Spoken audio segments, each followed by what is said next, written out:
What makes a skateboarder a skateboarder? I think it would be all his perspective on whether or not he's a skateboarder. He could be a fan of skateboarding or an actual skateboarder.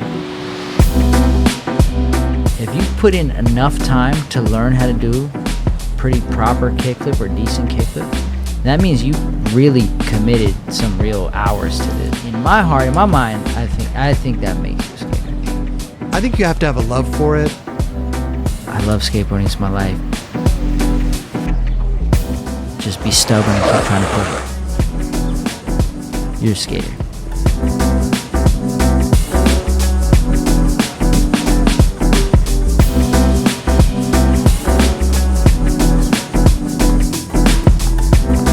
Extreme joy, and he has nothing to gain from it other than just the joy of it. Are you a skateboarder out there? What makes a skateboarder a skateboarder?